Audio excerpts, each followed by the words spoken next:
इसो हमारे खुदा यीशु मसीह का फजल हमेशा हम सबों के साथ होता रहे। खुदावंद का पाक कलाम फरमाता है, मौत और ज़िंदगी ज़ुबान के काबू में है। मौत और ज़िंदगी ज़ुबान के काबू में है। आदमी अपने लबों की पैदावार से शेर होता है। मुकद्दस याकूब भी इल्हामी तौर पर कहता है कि ज़ुबान को लगाम दे, क्योंकि ज़ुबान धोखा देती है और धोखा खाती है।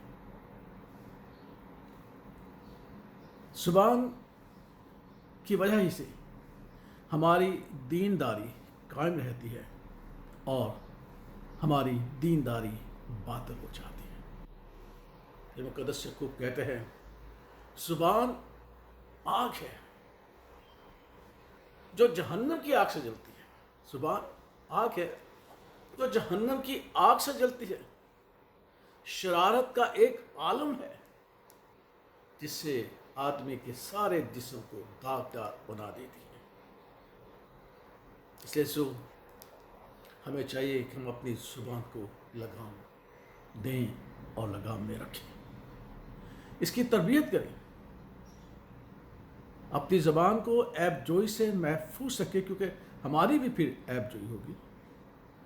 झूठ बोलने से रोकें अपनी ज़बान को, क्योंकि खुदावंद के पाक कलाम में लिखा है कि खुदावंद को झूठे लबों से नफ़रत है और झूठे लब फना हो जाएंगे।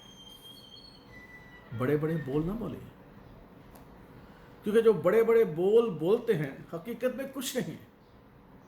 वो अपने आप को धोखा देते हैं और खुदावंद को उनसे नफ़रत है। वो खुदावंद के पसंदीदा नहीं होते। वो तकब्बर का बायस बनते हैं जिससे हलाकत पैदा होती है। इसलिए अपनी ज़बान को गरूर और तकब्बर की बातों से बचाए रखें। बेतआमुल और बेजा ना बोलें, क्योंकि बेजा और बेतआमुल ज़ुबान दोस्तों में, अजीज़ों में नफाक डालती है। इसलिए बिला वजह ना बोलें, ना अपनी ज़बान को तुर्श बनाएं, क्योंकि ऐसी ज़बान सुलह दोस्त नहीं होती। क्योंकि खुदावंद की एक सिफ़त है कि वो सुलह के लिए इस दुनिया में आया। और ये भी बात याद रखें, ये बहुत ज़रूरी बात है जो आपसे शेयर करना चाहता हूँ। दुनियावी तौर पर और दुनियावी कहावत के वसीला से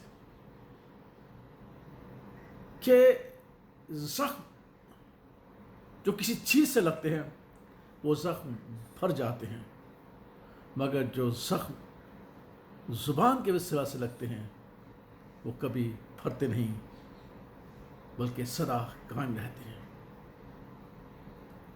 कहा जाता है दुख तो मिट जाता है, मगर ज़ुबान का दिया हुआ दुख सदा का गम है। इसलिए अपनी ज़ुबान से किसी को दुख ना दें, क्योंकि उसके लिए तो सदा का गम हो सकता है, लेकिन शायद हमारे लिए वो दुख का और गम का नहीं, बल्कि खुदावंद की नापसंदीदगी और खुदावंद से दूर रखने का सबब हो सकती है। इसलिए आइए, मेरे लिए और आपके लिए एक अच्छा मौका है कि हम अपने खुदा यीशु मसीह की उस हदायत को याद रखें जो उसने बड़े वाज़िया तौर पर कहा था कि तुम्हारी ज़ुबान हाँ की जगह हाँ बोले और नहीं की जगह नहीं बोले। क्योंकि अगर इसके मुताबिक बात नहीं की जाती और ज़ुबान का इस्तेमाल नहीं किया जाता तो बदी है। इसलिए यीशु आइए आज के दौर में अपनी ज़ुबान को बदी से महफूज रखें, नेकी की बातें करें, सुलह की बातें करें, ताकि लोगों के ज़ख्म भरे जाएं और लोग इत्मीनान और तसल्ली पाएँ। क्योंकि खुदा यीशु मसीह ने हमें ऐसे ही ज़ुबान बख्शी है जिसके वसीला से सुलह और मोहब्बत और हिम्मत और दूसरे की हौसला अफजाई पैदा हो सके। خداوند ہمیں زبان کے استعمال سے، خداوند کے کلام سے اور بھی بہت ساری باتیں سکھائے. آمین.